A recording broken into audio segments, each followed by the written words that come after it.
The last decade has seen the incredible evolution of the gaming space.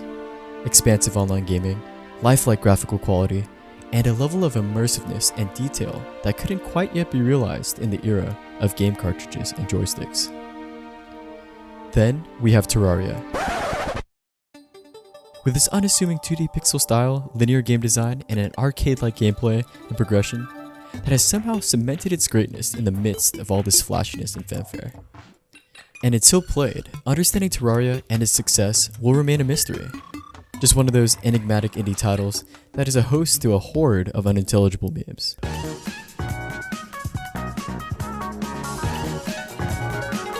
And for those of you who have enjoyed the game, it is still difficult to really put a finger as to why Terraria is truly great, and why it has seen so much success in this era of shiny, exciting, and graphically demanding games. 10 years ago, if you would have told me that today's gaming space would be host to a thriving indie development landscape in the likes of Terraria, Cuphead, Dead Cells, that one Terraria clone that no one talks about, and many more, I probably wouldn't have believed you. And so, suffice to say, understanding Terraria's curious success is going down a gaming rabbit hole. The deeper and deeper you dig, the deeper and deeper you are sucked into its strangely addictive and intricate 2D world. Until eventually, you end up in the underworld, kill a wall of flesh, activate hard mode, and all of a sudden you start your adventure all over again, except this time, everything hits like a truck. But I'm getting ahead of myself, because like every rabbit hole, the journey to understanding Terraria's greatness begins on the surface, tediously mounting stone, walking painstakingly from biome to biome and back home, and realizing that it's not all sunshine and roses and easy loot up on the surface, especially come sundown. But these early experiences, as most Terraria players will tell you, are some of the most valuable in the game.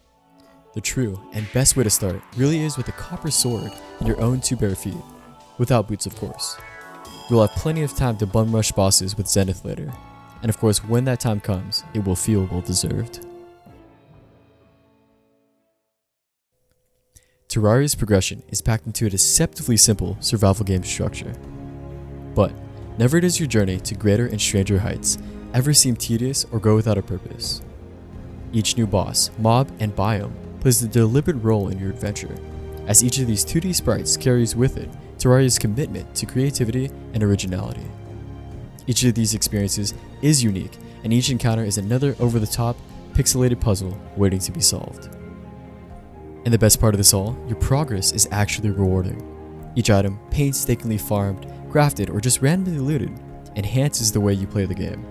They don't just increase your damage and stats, but also evolves your understanding of the world, expanding the limits of what you believe possible of yourself, and now your not so little Terraria. And before you realize it, you're shooting lasers from swords, getting out DPS'd by your invincible pet slime, and slowly realizing that there's more to this game than your green, copper sword-wielding slime-poking self could have ever imagined. It is a vicious cycle of being mind-blown, gearing up, rationalizing, conquering, and then being mind-blown once again. As part of the merits of this progression system, I think it's especially important to address the issue, or rather the involvement of RNG in this process. Anyone with an early game Ruthless Slime staff can attest to that, but Terraria doesn't hold RNG over your head with some sort of microtransactional carrot to get you to move forward. In fact, as mind-blowing as any item may seem for a time, they really just fall naturally into the chaotic progression and wealth of unique abilities and itemization that Terraria offers. A sprinkle of RNG, despite of a playthrough, never overwhelms the quality of Terraria's vision and game design. An experience that always keeps you on your toes, challenged and engaged, and chasing what is just beyond your grasp is what makes Terraria great. Until, of course, you reach Journey's End, and then, just like every single playthrough survival, the journey comes to an end. Unless, what is characteristic of great survival games is that the experience doesn't end with the biggest bad guy or the baddest big sword.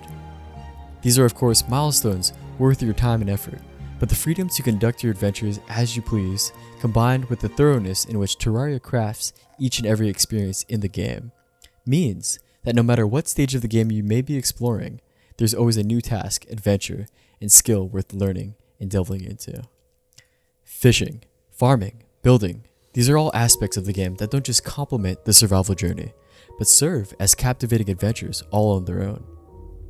And in this way, they don't just enhance what is already a complete survival experience, but make Terraria a game that is much more than just loot, progression, boss, GG.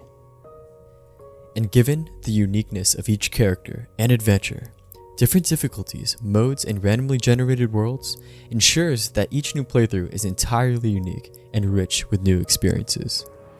And so, when you journey with friends, you never feel that Terraria's spectacular world is diminished or just too small, just as traveling solo never feels unsurmountable or without a purpose.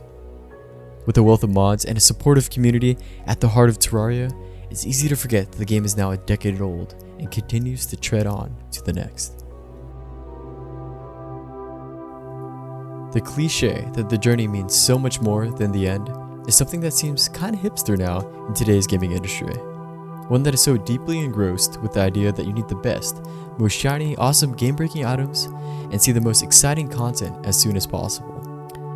And that's cool for a moment, but then this easy, rushed, and ultimately unfulfilling progression diminishes the value of the progression system at all and the game as a whole. More often than not, the cherry on top is just the cherry, on top of rather flimsy gameplay and game design that is unengaging and monotonous after the first few hours.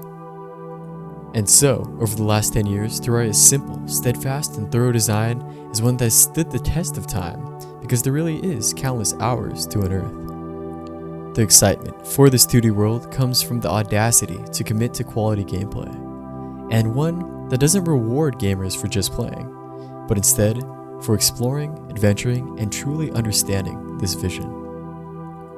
So, don't let anyone stop you from building those massive monuments, starting new and unique adventures to your heart's content, and continuing to chase those ever-elusive items and Easter eggs.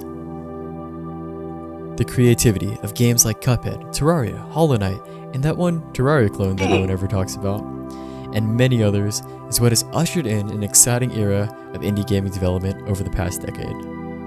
And as we look back on 10 years of Terraria, there's a decade more to look forward to, because hidden in this gem of a 2D indie survival is a complete gaming experience.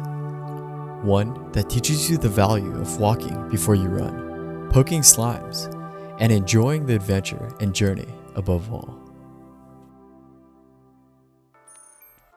Alrighty guys, as always, thanks again for watching. Hope you guys enjoyed the video, and if you guys are looking forward to more gaming, pop culture, and anime content, don't forget to like and subscribe down below, as it does help support the channel.